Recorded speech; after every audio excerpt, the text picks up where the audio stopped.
Hi guys, so I'm going to be giving you some makeup tips and how a professional MUA would do people's makeup and not like how these beauty gurus are basically teaching you how to do people's makeup. First off, the first tip I'm going to give you guys is when you're getting someone's makeup ready, you need to always have a consultation with them first about their skin type and if they're allergic to anything. Because if they're allergic to anything and you put that product on their face and they're supposed to be paying you for that service, they could sue you if you cause them to have an allergic reaction. We don't want to get sued. So just putting that out there, that's the first thing you need to do. Okay, and second, always make sure that you clean off their face first. If they're wearing any kind of makeup, most of the time, as a professional makeup artist, take it off. Start from scratch. And for the third tip,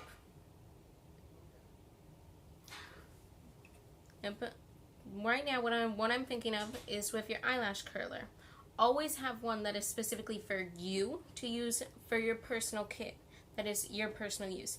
Have one separate for your clients, and the one that you use for your clients, always make sure you sanitize. You sanitize it completely and make sure that it is sterile. You clean it with rubbing alcohol and you let it dry. And you are not allowed to curl your client's eyelashes. You can't do that. You can't curl their lashes. You have to hand the eyelash curler over to your client and have them curl their eyelashes. Do not try and curl your client's eyelashes. Because apparently we're not allowed to anymore. Apparently we were at one point, now we're not allowed to. Don't do it. Okay. With eyeliner pencils, always sharpen them after you use them. So that way you can make sure that it's sanitary if you're going to use it on another person. Never use retractable pencils on people, because if it's been near your eye, all your eye germs and everything will be going into their eye. We don't want that. Okay. Mascara. Do not ever take the mascara wand out and just apply it on your client's lashes like that. You don't do that. You can have your own personal mascara and do that to yourself, but do not do it to a client. For a client, you need to have a different mascara to use on the client. Then you use a disposable spoolie, put it in the mascara, wipe off the excess, apply it to their lashes, and if you need more, you do not go back into the spoolie that you already touched their lashes with. You toss that one, you get a new one, dip it in, do the other eye. Do not take the mascara wand and put it on their lashes. Do not. Please. Please don't do that. You do not need to give anyone eye infections. Just want to make sure you all know that. Okay. And if you're running out of foundation, it's always good to have a sanitary makeup spatula and a palette. This one's not clean because I just did my makeup, so there's a little bit of foundation on that. You always clean these after you use them with water and soap. Always make sure these are sanitary. Never use beauty sponges like these on people's faces. Ever. This is unsanitary. Unless you're giving it to them to keep, do not do it. Just don't. It's not sanitary. Again, following the rule of being sanitary, don't do that. You use the disposable sponges on people's faces, okay? I don't care if you don't like them and that you think they're garbage. You do that, or you're going to be wasting a lot of money on these and having to give them to people, because even washing that, still not sanitary.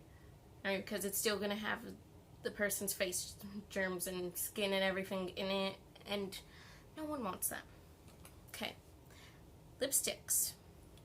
You don't take this wand, apply it to the person's lips, put it back, and keep it, and then use it on another client. You don't do that.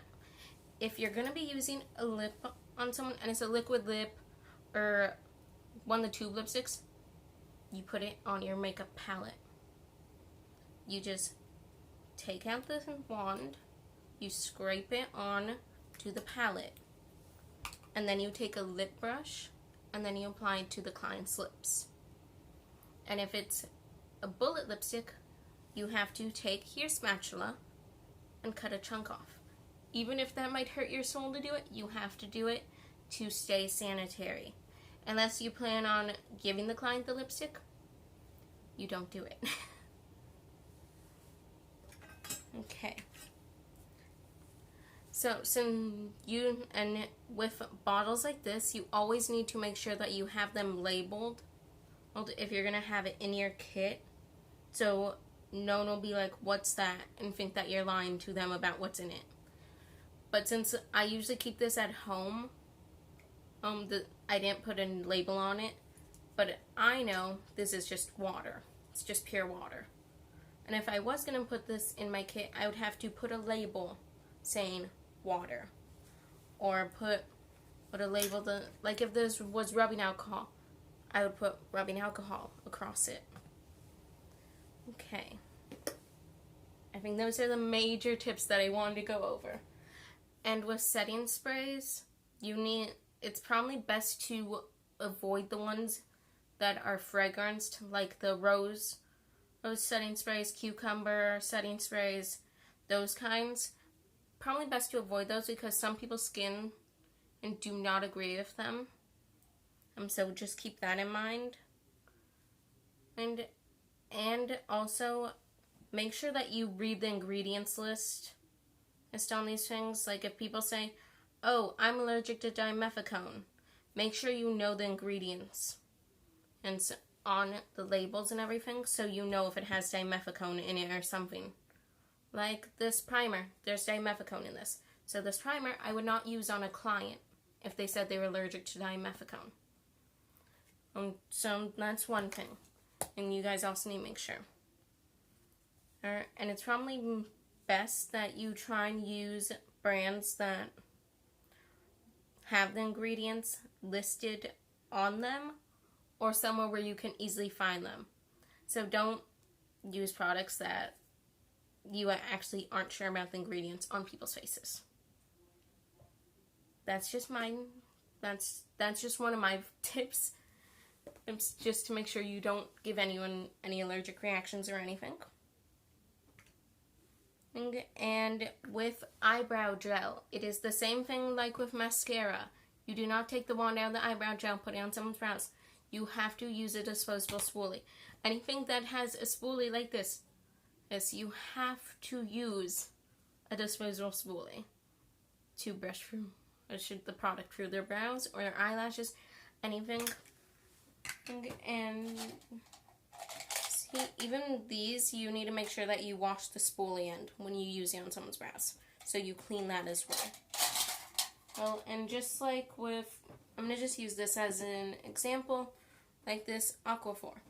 If you were going to put this in your kit, use it on someone's, I guess, if you're going to use it on their lips, because I believe this is also okay for lips. Let's see. Yes, it can be used on the lips. You would not just open this and just squirt it on someone's lips. You wouldn't do that. You would put it on the palette, put it on their lips. And just the same thing with the little tube chapstick.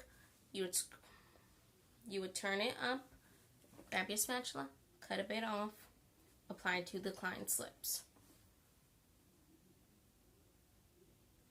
Just make sure that you don't do anything that you see these big beauty gurus doing in these makeup tutorial videos on people, because it is not sanitary.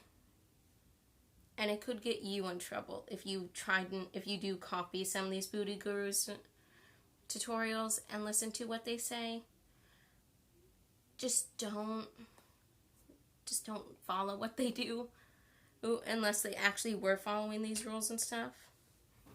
And with eyeshadow primer, you need to make sure that if it's like a liquid eyeshadow primer, like the Urban Decay Primer Potion, the one that is in the little tube thing and you pull out the wand, you would have to put that on the back of your palette as well.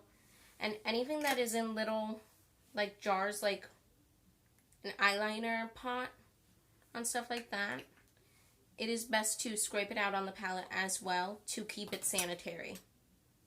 Same with your eyeshadow primer, like if you use MAC Painterly Paint Pot.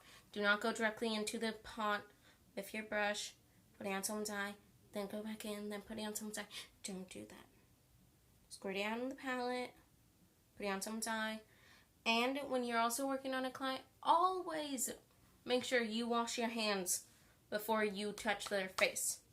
And then after, when you come back, sanitize your hands as well, just to make sure that your hands are completely clean of any kinds of germs. Because you don't want anything to possibly be on your hands.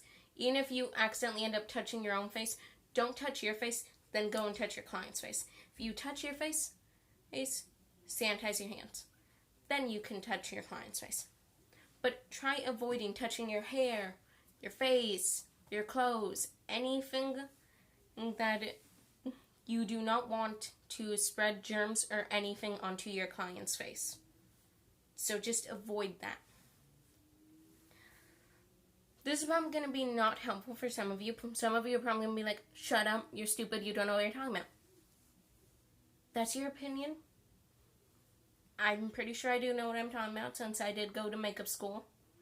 And I am a certified makeup artist, but I don't know. If you guys find this helpful, like the video. Maybe leave me a comment. I don't know. Do whatever you guys want. Like the video, dislike the video, comment, don't comment, subscribe, unsubscribe. Just do whatever you want. But just be nice to each other. That's all. Okay. Bye.